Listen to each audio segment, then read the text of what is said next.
कई दिन ऐसे भी देखे होंगे मैंने कि अगर सुबह का खाना खाया है तो रात के खाने के लिए शायद पैसे नहीं रहे होंगे। आपसे चैनल के माध्यम से आज यमुनोत्री की जनता से वादा कर रहा हूं, यमुनोत्री जिले की घोषणा कराने का काम मैंने किया।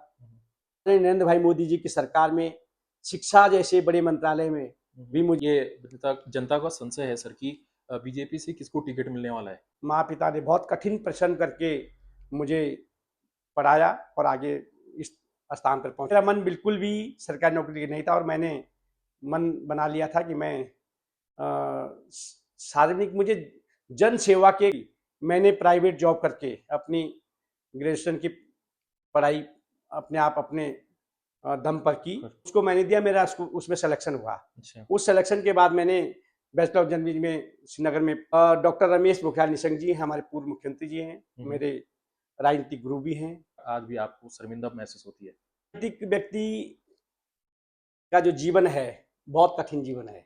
पहले लेपड़ा बोलते थे, मंडवे का भले बहुत समय से नहीं खाया है। मेरी माँ, मेरे पिता या मेरे गांव के जो घर का कि मनवीर जो आता है तो हमेशा कुछ ना कुछ समस्या लेकर के आता है क्षेत्र की। मेरे जो नजदीकी लोग हैं वो हो सकता है किसी बात से वो नाराज रहते हो, इसलिए ना क्षेत्र के हित में कौन सा काम सबसे अच्छा है उस काम को प्राथमिकता दूंगा। दूसरी के जो लीडर्स हैं वो चुनाव प्रचार में लग जाते हैं, तो सर जैसे ही चुनाव खत्म हो जाते हैं जो राजनेता है वो गायब हो जाते हैं, ऐसा क्यों है सर? मेरी है और आपके सुख दुख मेरे सुख दुख हैं, इसलिए गायब होने का कोई प्रश्न ही नहीं होता। किसी पद पे रहे न रहे, इसके लिए हमेशा संघर्षरत रहूंगा, काम करूंगा। और जुड़गा हमारी बंडाचियों पट्टी में वहां का इंटर पॉलिटेक्निक जो बरकोट खोला है उस पॉलिटेक्निक खोलने का काम मैंने किया। मैंने आदरणीय मुख्यमंत्री से मैंने घोषणा कराई और आज वो पॉलिटेक्निक कॉलेज के भव्य रूप उसने लिया और एक नहीं 3 बार मुझे तीसरी बार मैं मीडिया प्रभारी बना हूं, तो बहुत बड़ी जिम्मेदारी है। यमुनोत्री विधानसभा क्षेत्र से आप दावेदार माने जा रहे हैं, तो ऐसे कौन से 3 मुद्दे हैं सर कि जनता आपको वोट दे? कभी रोना आता है कि जब मेरी गांव की माताएं जब छोटी सी बीमारी जब होती है, इसके साथ ही चाहे चिन्यालीसौर की बात करेंगे, चिन्यालीसौर पीजी कॉलेज होना चाहिए, चिन्यालीसौर कॉलेज में इंजीनियरिंग कॉलेज भी होना चाहिए। नमस्कार दोस्तों, आपका स्वागत है आपके अपने इस पॉडकास्ट चैनल में जिसका नाम है पॉडकास्ट विद आशीष। तो इस पॉडकास्ट में आज जो मेहमान मौजूद हैं वो एक बार नहीं बल्कि 3 बार बीजेपी के प्रदेश मीडिया प्रभारी रह चुके हैं और अभी वर्तमान समय में भी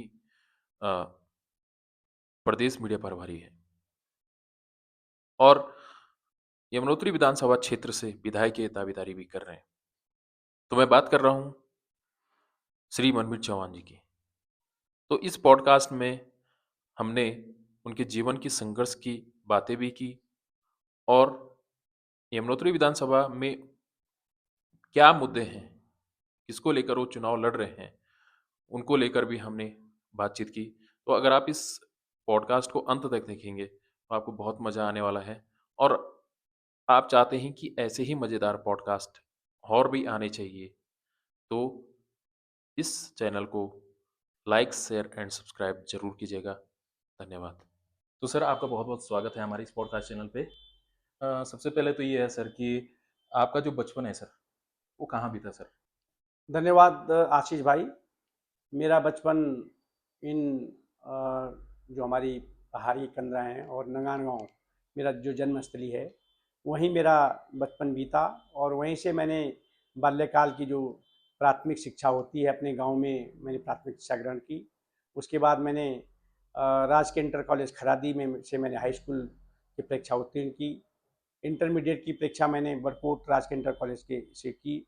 उसके बाद मेरी जो पढ़ाई हुई वो डीएवी कॉलेज देहरादून से मैंने बीएससी किया और पत्रकारिता की पढ़ाई मैंने बैचलर ऑफ जर्नलिज्म और मास्टर ऑफ जर्नलिज्म मैंने श्रीनगर गढ़वाल से हेमवती नंदन बहुगुणा गढ़वाल यूनिवर्सिटी से किया और उसके बाद में इस तरह से पत्रकारिता की लाइफ में भी रहा। जो राजनीति में आने की जो प्रेरणा वो कहाँ से मिली सर आपको? देखिए, राजनीति में आने का कोई ऐसा कोई प्रेरणा की बात नहीं है, ये एक तरह से हम कह सकते हैं संयोगी होता है क्योंकि मैंने किसी और क्षेत्र में जाना था। मैंने जो शुरुआती दौर से ही मुझे कुछ नया करने की हमेशा मेरी ललक रही है और मैंने सरकारी नौकरी करने का मेरा कभी भी मेरी इच्छा नहीं रही। और मैं चाहता तो मैं मेरे साथ के और लोग भी राजकीय सेवा में हैं और मैं भी राजकीय सेवा में जा सकता था। लेकिन मैंने प्राथमिक उससे ही जब मैं हाई स्कूल इंटरमीडिएट पढ़ाई करता था तो मेरा मन बिल्कुल तभी मैंने सोच लिया था कि मैं सरकारी नौकरी या राजकीय सेवा में नहीं जाऊंगा। हालांकि मेरी जो पारिवारिक परिस्थिति है, मुझे जिस क्षेत्र में मैं हूँ, इस क्षेत्र को मेरी पारिवारिक परिस्थिति किसी भी शर्त में अलाउ नहीं करती थी। मेरे माँ और पिता हम बहुत ही मध्यम वर्गीय परिवार से रहे और माँ पिता ने बहुत कठिन परिश्रम करके मुझे पढ़ाया और आगे इस स्थान पर पहुंचाने का काम किया है। और मैं शुरुआत में ही मेरी माँ पिता चाहते थे कि मैं किसी सरकारी नौकरी में जाऊं और मैं पढ़ाई करके सरकारी नौकरी करूं, लेकिन मेरा मन बिल्कुल भी सरकारी नौकरी के नहीं था और मैंने मन बना लिया था कि मैं सार्वजनिक, मुझे जन सेवा के कार्य में ज़्यादा रुचि पहले से रही और कुछ क्रांतिकारी काम करने की भी मेरी बहुत ज़्यादा इच्छा पहले से रही, मैं विद्यार्थी जीवन से ही। और जब मैं इंटरमीडिएट मैंने किया तो मैं ग्रेजुएशन करने के लिए देहरादून जब गया तो माँ पिता का तो सपोर्ट पूरा मिलता ही था जितना वो कर सकते थे, लेकिन फिर भी मैंने प्राइवेट जॉब करके अपनी ग्रेजुएशन की पढ़ाई अपने आप अपने दम पर की। और पढ़ाई करते करते ग्रेजुएशन जैसे मेरा हुआ तो मुझे थोड़ा चिंता हुई कि अब ग्रेजुएशन के बाद क्या करना चाहिए, क्योंकि मुझे सरकारी नौकरी तैयारी करनी नहीं थी, मेरा मन नहीं था। तो मैंने सबसे पहले आकर के अपने क्षेत्र में, अपने गांव में ही, मैं प्राइवेट स्कूल में पढ़ता था अपने गांव में, बाल विद्या मंदिर में। तो जब उसके बाद मुझे लगा कि ये स्कूल उस समय नहीं चल पा रहा था आगे, तो मैंने खरादी में एक अपना स्कूल खोला, श्री जमदग्नि सिंह महाराज पब्लिक स्कूल। और उसमें स्वयं मैंने 1-1.5 साल तक खुद मैंने अध्यापन का कार्य किया। मैंने अपने साथ के जो हमारे साथ जो ग्रेजुएशन लड़के कर रहे थे देहरादून में, उनके साथ मिल करके स्कूल खोला, अपने आप हमने स्कूल चलाया। स्कूल चलाने के बाद बहुत अच्छा स्कूल चलाया हमने, अभी भी वो स्कूल चल रहा है। और फिर मेरा मन अचानक ये हुआ कि मैं पत्रकारिता के क्षेत्र में जाना चाहता हूँ, क्योंकि पत्रकार को मैं ये समझता था कि शायद पत्रकार जो है समाज की समस्याओं को उजागर कर सकता है और एक जो जिस तरह से जो है आम जनता की जो जन सेवा है वो पत्रकारिता के माध्यम से अच्छी हो सकती है, इसलिए मैंने पत्रकारिता का रास्ता चुना। और मैं ग्रेजुएशन के बाद जब यहाँ स्कूल चलाने के बाद मैंने गढ़वाल विश्वविद्यालय में पत्रकारिता की एक परीक्षा होती है, एंट्रेंस एग्जाम, उसको मैंने दिया, मेरा उसमें सिलेक्शन हुआ। उस सिलेक्शन के बाद मैंने बैचलर ऑफ जर्नलिज्म में श्रीनगर में एडमिशन लिया, वहाँ मैंने पत्रकारिता की पढ़ाई की। पढ़ाई करते जब बीजे हो गया, बीजे के बाद एमजे किया और बीजे करने के बाद ही मैं डॉक्टर रमेश पोखरियाल निशंक जी हमारे पूर्व मुख्यमंत्री जी हैं, मेरे राजनीतिक गुरु भी हैं, और उनका एक समाचार पत्र निकलता था सीमांत वार्ता, उस समाचार पत्र को मैंने ज्वाइन किया। और सबसे पहले मैंने जब देहरादून शुरू किया, देहरादून से उन्होंने मुझे कुछ ही दिनों में जो है पौड़ी भेज दिया। और पौड़ी मुझे पूरे गढ़वाल का इंचार्ज बना के भेजा। गढ़वाल का इंचार्ज बनाने के बाद मैंने अच्छी तरह से काम किए, पूरे गढ़वाल जिले थे उसको मैं देखता था, उसका एडिशन में देखता था। उन्होंने उसके बाद कुछ समय में वहाँ रहने के बाद करीब 2003 तक वहाँ रहा। उसके बाद उन्होंने मुझे देहरादून बुला लिया। देहरादून में फिर सीमांत वार्ता का पूरा उसका मैं स्थानीय संपादक के रूप में मैंने काम किया। संपादक के रूप में अखबार को चलाने के काम पे करते करते 2006-07 में आदरणीय निशंक जी थैलीसैंण विधानसभा चुनाव लड़ते थे और उन्होंने मेरी आवश्यकता अपने विधानसभा क्षेत्र में समझी, उपयोगिता उसमें ज़्यादा अच्छी समझी, और उन्होंने मैं कहा कि तुम कुछ समय जो है पत्रकारिता छोड़ करके मेरे इस विधानसभा में इस काम में जुटना है। वहीं से मेरी राजनीतिक यात्रा शुरू हुई है। तो ये जो दौर है, ये जो 2002 से लेकर के 2007 तक का जो दौर है वो बहुत कठिनाई वाला दौर रहा है। संघर्ष का, जिसको कह सकते हैं कि संघर्ष आदमी कैसा करता है, वो संघर्ष के दिन मैंने देखे हैं। तो सर अगर आप पत्रकारिता में हम समझ सकते हैं कि किसी प्रकार की इनकम नहीं होती है। बिल्कुल सही बात। अगर ईमानदारी से हम काम कर रहे हैं तो यहाँ तक की स्थिति ये थी कि कई बार घर में तो थे नहीं कि हमें खाना घर में मिल जाएगा, अगर कहीं बाहर रह रहे तो कहीं हो सकता है कई दिन ऐसे भी देखे होंगे मैंने कि अगर सुबह का खाना खाया है तो रात के खाने के लिए शायद पैसे नहीं रहे होंगे, तो हो सकता है रात को खाना भी ना खाया हो। ऐसे दिन भी मैंने देखे हैं। मतलब बहुत संघर्ष भरा बहुत जीवन है। संघर्षपूर्ण समय वो रहा है और अच्छा। उस संघर्ष के बूते ही आज जो भगवान ने दिया है उसी के संघर्ष से हमको भी प्राप्त हुआ है। तो आपको आपके जीवन में कोई आपने ऐसी गलती करी जिसको लेकर आज भी आपको शर्मिंदा महसूस होती है? नहीं, मैंने ऐसी कोई गलती मुझे लगता नहीं कि मैंने कोई ऐसी गलती की है। हुँ, लेकिन कभी-कभी राजनीति में ऐसा लगता है, हुँ, वो कर लिया होता तो शायद अच्छा होता। लेकिन हाँ, नहीं किया तो लगता होगा कि नहीं नहीं कर पाए तो इसलिए खराब लगता होगा। लेकिन ऐसा नहीं है। हुँ, हमें जो प्राप्त हुआ है, उसमें बहुत संतुष्ट हूँ और राजनीतिक हिसाब से अगर हम बात करेंगे तो बहुत कुछ भगवान ने दिया है और जितनी मेहनत हमने की है वो हमें प्राप्त भी हुआ है। सर आप जैसे अभी चुनाव प्रचार में लगे हुए हैं, आप इतने व्यस्त हैं आजकल, तो आप अपने परिवार को कैसे समय दे पा रहे हैं?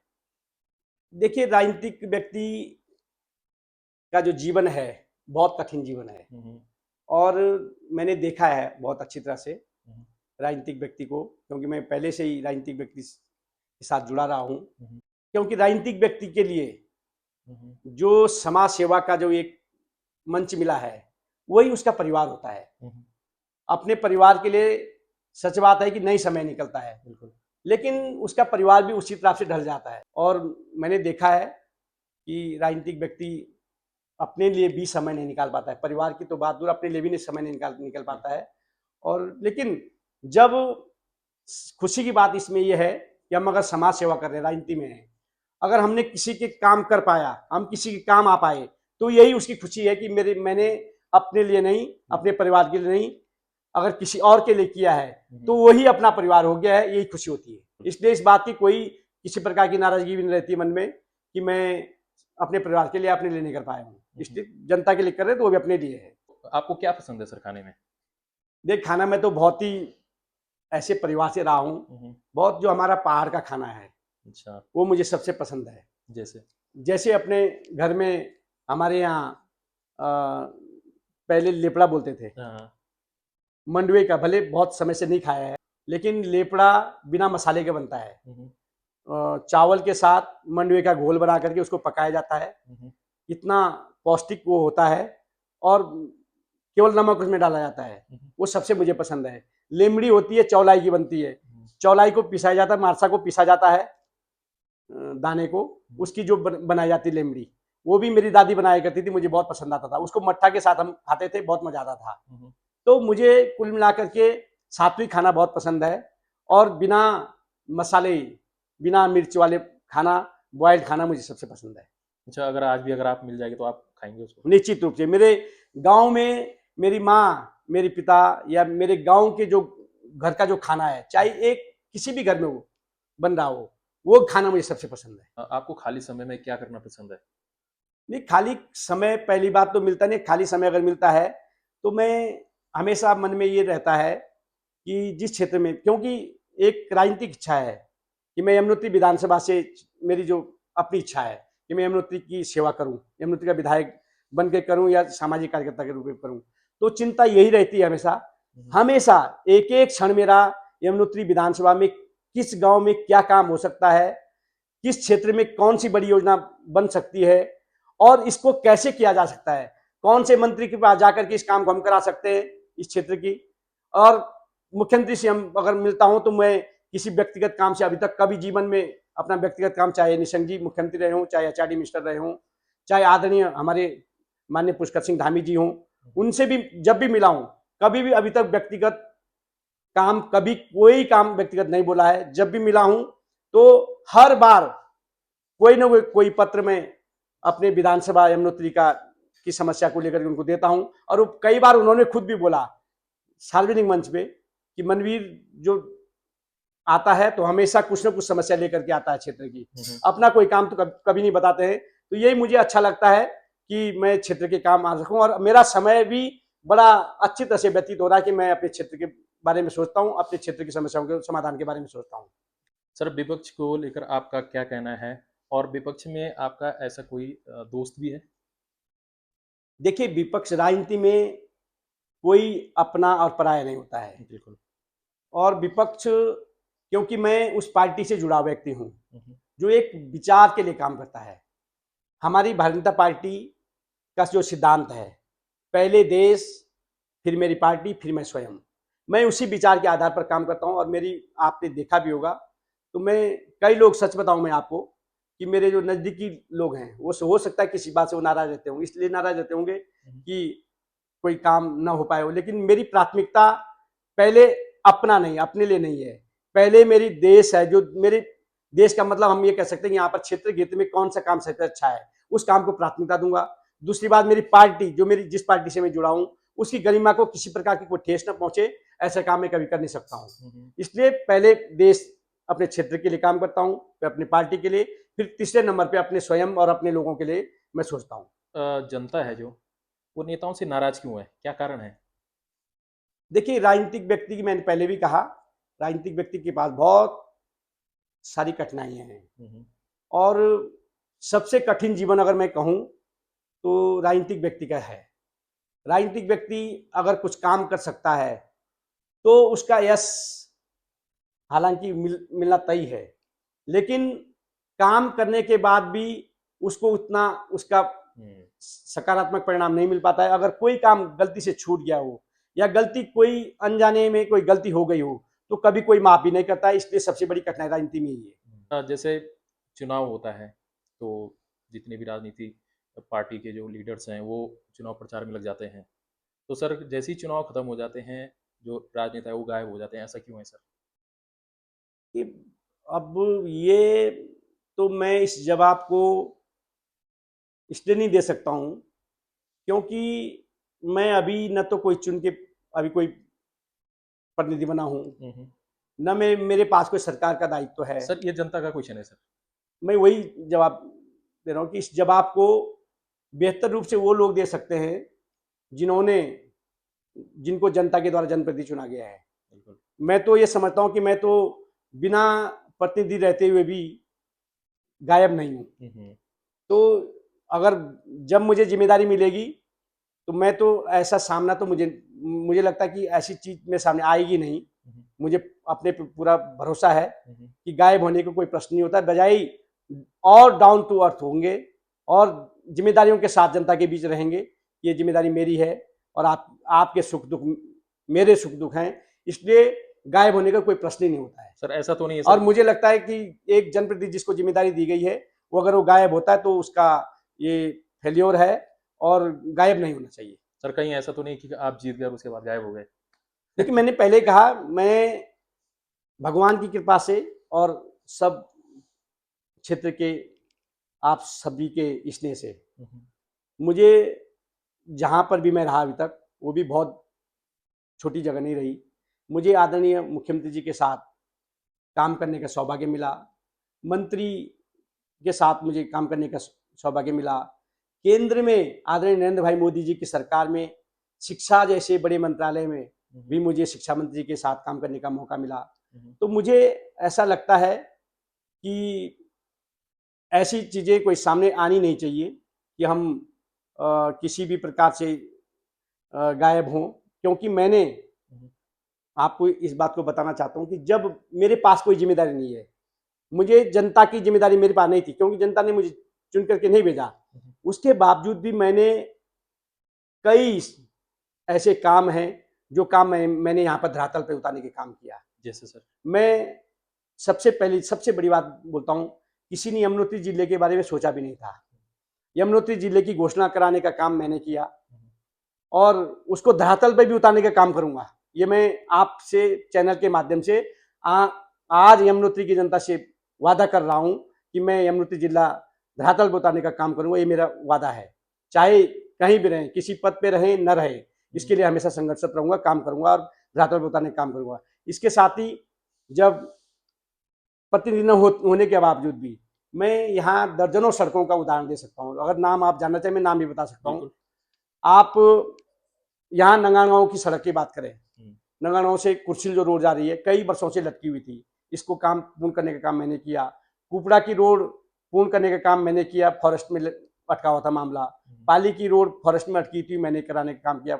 पालर की गांव की रोड है, ये भी फॉरेस्ट में अटकी हुई थी और राजस्व भूमि के कारण जो है कुछ दिक्कतें वहां पे आ रही थी।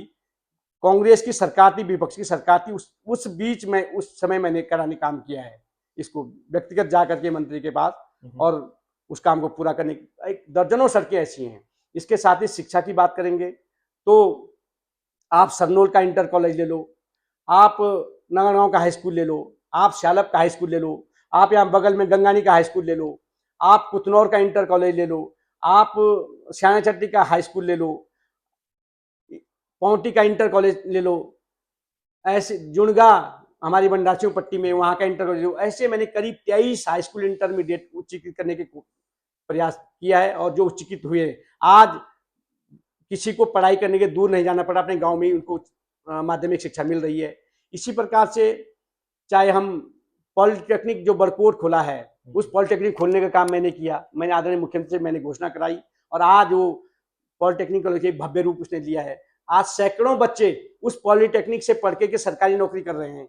तो ये अपने घर में रुखी सुखी रोटी खा करके जिन्होंने पॉलिटेक्निक अपने घर में रह करके वहां पढ़ाई की, वो आज सरकारी नौकरी कर रहे हैं। ये बहुत बड़ी उपलब्धि। मैं इसलिए मैं बहुत खुश हूँ इस बात से कि कुछ ना कुछ मैंने करने की कोशिश की, वो धरातल पे आया है। बिल्कुल सर, अभी आप भाजपा के प्रदेश मीडिया प्रभारी हैं, तो प्रदेश मीडिया प्रभारी और आम जीवन में कितना अंतर है? देखिए, प्रदेश मीडिया प्रभारी कोई अलग बात नहीं होती, ये भी एक आम आदमी है, लेकिन भारतीय जनता पार्टी विश्व की सबसे बड़ी पार्टी है और केंद्र में भी सरकार हमारी है, प्रदेश में भी सरकार हमारी है, और मुझे जो सत्तारूढ़ पार्टी है उस पार्टी के मीडिया प्रभारी की जिम्मेदारी मेरे पास है, और एक नहीं 3 बार, मुझे तीसरी बार मैं मीडिया प्रभारी बना हूँ। तो बहुत बड़ी जिम्मेदारी है और मैं उसको निर्वहन कर पा रहा हूँ। इसके लिए मैं भगवान का धन्यवाद करता हूँ कि मुझे मेरी पार्टी के लोगों ने भी मेरे पे विश्वास किया। एक नहीं, 2 नहीं, तीसरी बार मुझे ये जिम्मेदारी दी है। तो निश्चित रूप से कहीं ना कहीं अगर मुझे तीसरी बार जिम्मेदारी दी गई है तो मेरा कार्य को देख करके ही आदरणीय मुख्यमंत्री पुष्कर सिंह धामी जी ने, आदरणीय हमारे प्रदेश के अध्यक्ष आदरणीय महेंद्र भट्ट जी ने और पूरे संगठन ने और केंद्र ने मेरी कार्यों को देखते हुए ये मुझे तीसरी बार मीडिया प्रभारी की जिम्मेदारी दी होगी। तो मैं, ये बात सच है कि जिम्मेदारी का निर्वहन करना कठिन भी होता है, लेकिन अगर निष्ठा सही हो तो निष्ठा के साथ, और जो हमारी वैचारिक जो हमारी पार्टी की वो है उसके साथ अगर हम काम कर रहे हैं तो निश्चित रूप से उसकी आसानी भी होती है, कोई कठिन काम नहीं है। सर 2027 में विधानसभा चुनाव होने वाले हैं, तो यमुनोत्री विधानसभा क्षेत्र से आप दावेदार माने जा रहे हैं, तो ऐसे कौन से 3 मुद्दे हैं सर कि जनता आपको वोट दे? देखिए, जनता तो अपने हिसाब से ही वोट देगी। उनको अगर लगेगा कि मैं योग्य हूँ और मैं यमुनोत्री विधानसभा को एक नई पहचान देने का काम कर सकता हूँ, यमुनोत्री को प्रदेश की ही नहीं देश की नंबर 1 आदर्श विकास की दृष्टि से, चाहे हर दृष्टि से नंबर 1 बना सकता हूँ, तो जनता निश्चित रूप से मुझे अगर इस योग्य समझेगी तो मेरे पे विश्वास करेगी। लेकिन मेरा जो अपना उद्देश्य है, मैं यमुनोत्री विधानसभा को नंबर 1 की विधानसभा बनाना चाहता हूँ विकास की दृष्टि से, और इसके लिए सबसे पहले यमुनोत्री विधानसभा के अंदर एक मेडिकल कॉलेज होना चाहिए, क्योंकि सबसे बड़ी समस्या आज कभी कभी रोना आता है कि जब मेरे गांव की माताएं जब छोटी सी बीमारी जब होती है उनको डायरेक्ट बरकोट को देखने वाला नहीं मिलता है तो उनको देहरादून रेफर कर दिया जाता है। इससे बड़ी कठिनाई जो हमारी माताएं जो प्रसव के दौरान जो है उनको बड़ी कठिनाई का सामना करना पड़ता है, और प्रसव के लिए भी उनको जो है देहरादून जाना पड़ता है। तो ये सबसे बड़ी कठिनाई है। मेरे से ये चीज़ सुन करके और ये चीज़ देख करके बड़ा बड़ा कष्ट होता है। इसलिए यहाँ पर उपचार की सारी सुविधाएं मिले और यहाँ मेडिकल कॉलेज बनना चाहिए। इसके साथ ही हमने जो हमारा बरकोट का प्राथमिक स्वास्थ्य केंद्र था पहले, उसको सामुदायिक स्वास्थ्य केंद्र के रूप में उच्चीकृत करने का काम भी मैंने किया है। जब आदरणीय डॉक्टर निशंक जी स्वास्थ्य मंत्री थे और मुख्यमंत्री, तब उसको सामुदायिक स्वास्थ्य केंद्र के रूप में हमने उच्चीकृत किया, और आज इसके लिए मैं जिला उप चिकित्सालय के रूप में इसको उच्चीकृत करने का हमने प्लान बनाया है और इसको जल्दी ही ये उच्चीकृत हो भी गया है। जल्दी इसकी और जो चाहे डॉक्टर की तैनाती हो, चाहे अन्य सुविधाएं हों, वो वहाँ पर तैनात की जाएंगी और मुझे उम्मीद है कि जल्दी जिला उप चिकित्सालय के रूप में बरकोट का सामुदायिक स्वास्थ्य केंद्र होगा। इसके साथ ही उच्च शिक्षा के लिए हमारा कटाव जो राजकीय महाविद्यालय है उसको पीजी कॉलेज होना चाहिए और पीजी कॉलेज ही नहीं, मेरा अपना मानना है कि अगर मुझे मौका मिला तो मैं पीजी कॉलेज नहीं, उसको यूनिवर्सिटी का कैंपस बनाऊंगा कटाव को। ये मेरा अपना सपना है। इसके साथ ही चाहे चिन्यालीसौर की बात करेंगे, चिन्यालीसौर पीजी कॉलेज होना चाहिए, चिन्यालीसौर कॉलेज में इंजीनियरिंग कॉलेज भी होना चाहिए और हम चिन्यालीसौर के जो हमारा राजकीय प्राथमिक सामुदायिक स्वास्थ्य केंद्र है उसको जिला उप चिकित्सालय के रूप में हम उच्चीकृत कर रहे हैं। जल्दी उच्चीकृत होने वाला है, पीजी कॉलेज भी वहाँ जल्दी बनने वाला है। सर, जनता ये नहीं समझ पा रही है कि बीजेपी से, क्योंकि काफ़ी बड़े-बड़े लीडर हैं और ये जनता का संशय है सर कि बीजेपी से किसको टिकट मिलने वाला है? देखो, मैं तो भारतीय जनता पार्टी का एक सिपाही हूँ हुँ, और मैं 2007 से लगातार भारतीय जनता पार्टी के प्रत्याशी के रूप में यहाँ तैयारी कर रहा हूँ और मुझे पार्टी ने विभिन्न संगठन के विभिन्न पदों पे दायित्व दिया है। उस नाते भी मैंने बहुत सारे काम यहाँ करने की कोशिश की है और मुझे पूरी उम्मीद है कि क्योंकि मुझे पार्टी के द्वारा 2012 में टिकट मुझे मिलना था, लेकिन किन्हीं कारणों से हो सकता है मेरी वो कहीं और उपयोगिता पार्टी ने समझी होगी। 2017 में भी टिकट नहीं मिला, 22 में भी नहीं मिला, तो 27 में मुझे पूरी उम्मीद है कि भारतीय जनता पार्टी के प्रत्याशी के रूप में मैं यहाँ पे आऊँगा और निश्चित रूप से मैं ये अपने पार्टी से भी वादा करता हूँ और आम जनता को भी भरोसा दिलाता हूँ कि मुझे अगर यहाँ से सेवा करने का मौका मिला तो मैं पार्टी के मान को भी बढ़ाऊंगा और यमुनोत्री विधानसभा के आम जनता का भी मान बढ़ाऊंगा। सर, अगर आप यमुनोत्री विधानसभा की जनता को संदेश देना चाहेंगे तो क्या संदेश देंगे आप? मैं अपने यमुनोत्री विधानसभा के आम जनमानस को यही संदेश देना चाहूंगा, क्योंकि आप सबने एक नहीं अनेकों बार अनेकों जनप्रतिनिधि को चुन करके विधानसभा में भेजने का काम किया है। इस बार मुझे अगर मौका देंगे तो मैं यमुनोत्री की तस्वीर बदलने की कोशिश करूंगा और मैं यमुनोत्री विधानसभा को प्रदेश की नहीं, देश की नंबर 1 विधानसभा बनाने का मैं प्रयास करूंगा। वो चाहे विकास की दृष्टि से हो, चाहे रोजगार की दृष्टि से हो, चाहे स्वरोजगार की दृष्टि से हो। जो हमारा यहाँ जो यमुनोत्री विधानसभा मेरे उत्तरकाशी जनपद में जो नैसर्गिक सौंदर्य यहाँ है और यहाँ अपार संभावनाएं हर चीज की है, चाहे पर्यटन की दृष्टि से देखेंगे, चाहे चार धाम यात्रा की दृष्टि से देखेंगे, चाहे यहाँ बागवानी की दृष्टि से देखेंगे, चाहे हम अन्य कई प्रकार से अगर हम इसको देखेंगे तो यहाँ अपार संभावनाएं हैं, रोजगार की भी अपार संभावनाएं हैं और स्वरोजगार की भी अपार संभावनाएं हैं। इसमें अगर मुझे मौका मिला तो मैं इस क्षेत्र में काम करने का काम करूंगा और यमुनोत्री विधानसभा को नंबर 1 विधानसभा बनाने की कोशिश करूंगा। सर, आपका बहुत-बहुत धन्यवाद सर, आपने हमें इतना समय दिया। बहुत तो बहुत धन्यवाद। तो अगर सर के साथ जो कन्वर्सेशन हुई अगर आपको पसंद आती है तो और ऐसे ही पॉडकास्ट आप चाहते हैं कि मज़ेदार पॉडकास्ट आनी चाहिए, तो मेरे चैनल को लाइक, शेयर एंड सब्सक्राइब ज़रूर कीजिएगा। धन्यवाद।